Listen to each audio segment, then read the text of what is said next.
What's in an identity besides you? What is in an identity that absolutely enlarges, attracts, and interests your life to magnetize back to you? What's in an identity? I used to tell people all the time, your identity should be something of your choosing and representation. Otherwise, you are taking on someone else's terms in order to define who it is that you can be, who it is that you are, and who it is you came here to express. My name is Stacy Patrice. Welcome back to my channel. Today, I just wanted to tap in. I just got through teaching my To the East um, astrology course, online sidereal self-study course, which I'm going to be doing another cycle for sure. This has been such a beautiful imagining of how things can happen and how things can reach other people and reimagine how we understand ourselves. And one of the things that took was me accepting some new identities of myself. Now, I have always been on the spiritual, deeper, creative, mystical, strange, off the beaten path, non-status quo, um, sapio side. I've always kind of been over there. And I say over there because, I was outcasted, in a lot of ways from people who just didn't understand that that's just who I be. It's not me trying to be, I'm not trying to be anything. That's just who I be, right? So who I am is who I am. But then there are layers and levels to who I am. And all of them are not visible to everybody. And some of them are not visible to me. So when you are somebody who lives on the fringe, who is an outlier, who's on the edge, who is doing things other, you don't have as many reaffirming experiences and people in life that constantly echo back who you are, right? That's not mainstream. Outliers are not mainstream. And we should be careful to not make ourselves mainstream because chances are when the outlier becomes mainstream, that means there are carbon copies. Yes. So the idea is we don't want to be living an inauthentic existence, carbon copying the people who are in the front, the people who we see. As my friend used to say all the time, we don't want to swagger jack, the people who are before our eyes. We want them, if anything, to remind and inspire why it's important to be who we are, right? And we want to be individuated in that respect that there is no competition between you and someone else. Because even if you have similarities, which you will, universalities, which you will, you're not the same people. Your identity is like a thumbprint. It is a thumbprint. It is a snowflake. It's a one of one. And so the work that we do to individuate to be that one of one is what there is happening in this life. And all of the environments and experiences are showing up to help shape us in that way. And then as we start to be shaped in that way, we start to make a nice line in the sand of what is conditioning and what is creation. And the conditioning, we want to say, we'll only take the part of that that matters and leave the rest. Eat the meat, spit the bones. If you're vegan, spit the seeds, okay? But then on the other side of things, we also have the ability to understand that we also have creation. And creation is like what we can do with ourselves, with our experiences, and allow more of that identity to come forward. Well, I remember one of my students telling me one time, it was actually one of my clients telling me that well, I have to know who I am to say who I am. I have to know that I am to say that I am. I can't say I am for something I don't know that I am. And I said, but that doesn't change the fact that you are. Just because you don't know it doesn't mean it's not there. It's because it's not activated doesn't mean it doesn't exist. You already are who you are. And so knowing who you are is starting to put the pieces together in order to give you more context and definition. And as you have more context and definition, things will shift. The things that will shift will be involved in all of your experiences and your relationships. Because if you are moving in a limited capacity and people treat you with limitation, Whose fault is that? They can only see what you show them, and you can only show them what you're willing to see. So your identity has layers and levels and multi. But we have been so conditioned to just present as one thing. Those code switchers, those people who are artists, those multi-passionate people, all of that together is in the realm of identity and imagination. And with that, you can be anything you want. Those whose identities have been removed, hidden in history, discarded, downplayed, can truly be anyone they please. Because you now have to move on feeling and resonance and frequency frequently. How often do I find myself being this person or that person? Or what are the conditions that inspire me to be this person or that person? How am I experiencing this? And I will tell you, this is what happened to me as I was thinking about the way that I want to move forward. Every time I move through a period of my life and iterate around some expression of mine that I came here, I am soul expressed. I came here to be. Every time I move around, there's a change of scenery. The same people who love this may not be the people who love that, but that doesn't mean I don't do it. Someone not accepting more facets of my identity doesn't mean I limit my identity. Someone deciding that they liked a part of me better doesn't mean I don't aspect myself to the whole. In other words, I am not responsible for what other people think of me, which is why I don't take on their identities. I create my own. I listen, I hear, I am handed, I am honored with identities. When people say things about you that they like in you, that they see in you, they are honoring you with roles and identities.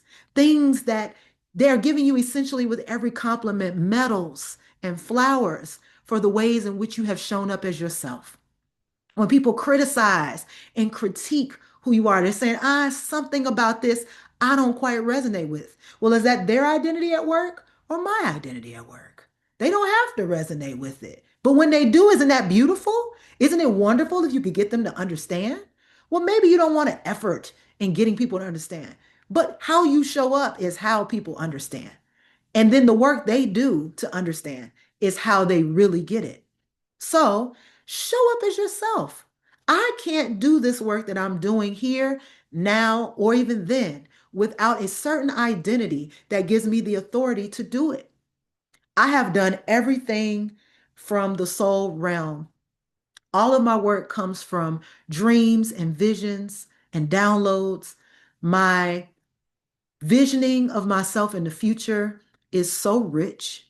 Sometimes it can be so uncanny how it triples by the time I get to what I saw, that it now has extra layers of identity by the time I get to the future self that I saw. And it is also a lot of things that are quite different. It usually is stripped down. It's like in my head, it's a production.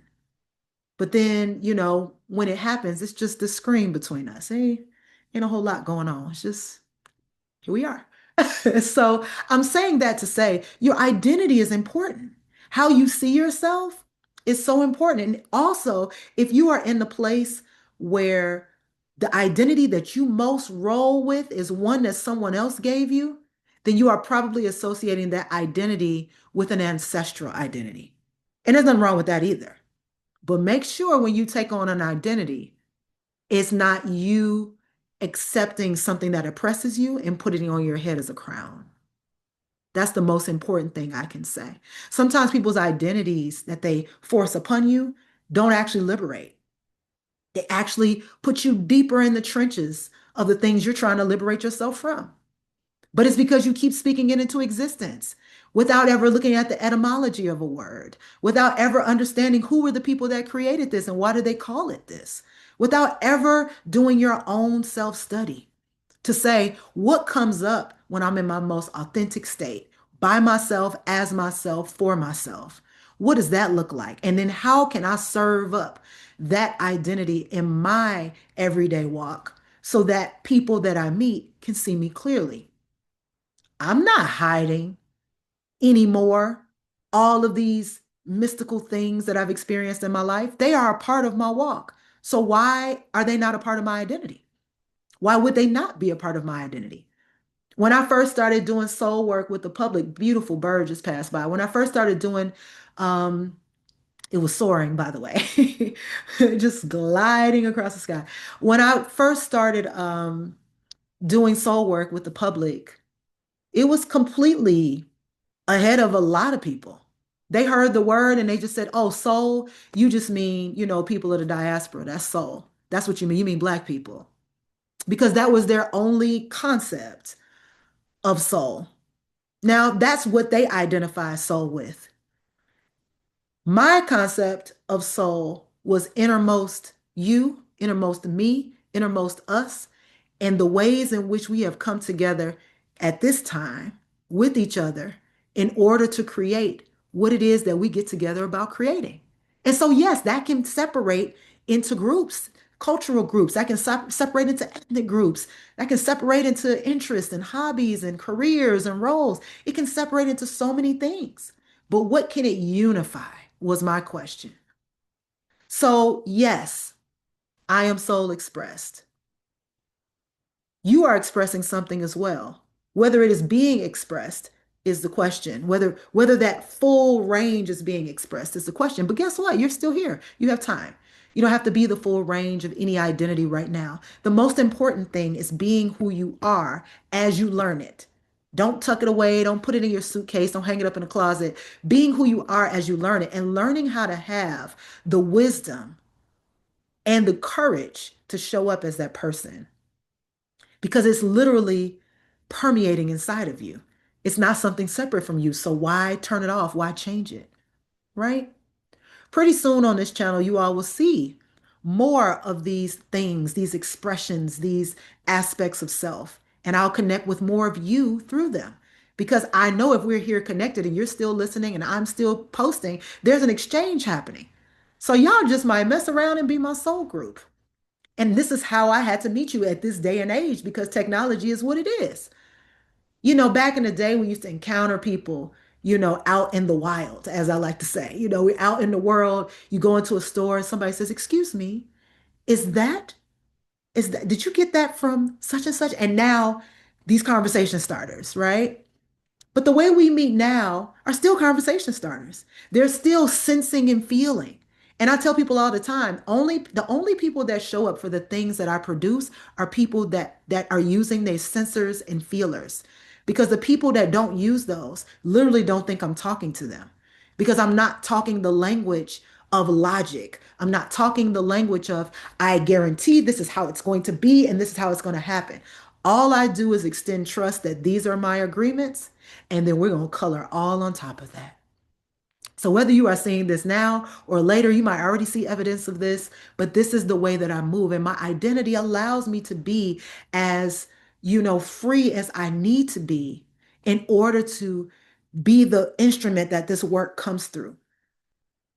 My ancestors, the cosmos, we're in constant conversation about what needs to come forth. And so I can't ignore that self. I can't ignore that self. I can't ignore that self and say, "Yeah, but I'm just this. Just see me as a woman. Just see me as my race. Just see me." I can't do it. People be like, "Oh, you're so bohemian." Am I? Or is that what you associate with this look? Or as a person who doesn't dye her hair and allows her gray hairs to come in, is that what you call bohemian? Because I am not perfectly curating every aspect of my image as it happens. Think about it. Or do people not see me as professional because I'm not working corporate? Oh, you don't have a profession. You have something you're doing, but you're kind of like, it's not really like your profession. Yes, it is. And I'm a professional. Yes, it is. Absolutely. And if this ain't a profession, nothing's a profession. Like this is a profession from the cosmos, okay? This is how the cosmic influx takes up residence in your life as well as mine. When you allow it and surrender to it, you become a professional through the knowledge. You become a professional through what you're about finding out, through the light. All of these things create that. But still, that's not my identity. Those are roles, those are occupations. Let's go east a little bit. My identity is formed through what kind of instrument I came here to be. It connects to my past life memories, and it also connects to names. It connects to how I feel. It connects to the things that happen in my life that would be unexplainable through logic, unexplainable through current science, only explainable through the grandiose realm of philosophy. So if that PhD is a professional, then I have my PhD in something that schools dare to teach in the way that I understand it. And I work with PhDs all the time, constantly, incessantly, because we understand the same thing is happening with different names, titles, levels, and agreements. But what we understand most is that we love to be in the knowledge of the thing, which helps form our identity. So I encourage you, whether it's in the comments or in your own life, to think about your identity in this way without using roles or things you do as the descriptors. Think about who you really came here to be. Of course, your chart does that. But even if you don't consult your chart, even if you don't consult a consultant to consult your chart, can you get a sense of what's consistent in who you came here to be? I'm talking about the essence. So, yes, if you do these 15 things, go beneath that. Okay, so those are roles, those are names. Okay, occupation, go beneath that. The body you showed up in, okay, go beneath that. Let's keep moving. Let's keep moving inward. And as we move all the way inward to the underbelly of all the things that are appearing before us, we get the truth, which is that essence, that very, very, very subtle essence is who you are. That's your identity. And you came here with all of these accoutrements on top of that essence. But your essence is what's going to be remembered when you're not here, just like it's what you're pursuing while you are here. As a matter of fact, it's why you're pursuing rolling out that essence while you are here, experiencing life through that essence while you are here. It's such a beautiful journey. I don't know why anybody would resist it for simple terms. But I wanted to share this with you so you have an opportunity, whether you ever thought about it or whether you are constantly thinking about it, to go beneath all the things that other people label and name and go into what you would call it. And if you find something really fantastical, put that in the comments. I'd love to see it. I'd love to discuss it with you. I'd love to see how you see yourself. It's part of your visibility. And no, it doesn't seem silly at all. It's you reclaiming who you came here as. And we love you for it. Make sure you like, comment, subscribe, and I'll talk with you all in the next video. Peace.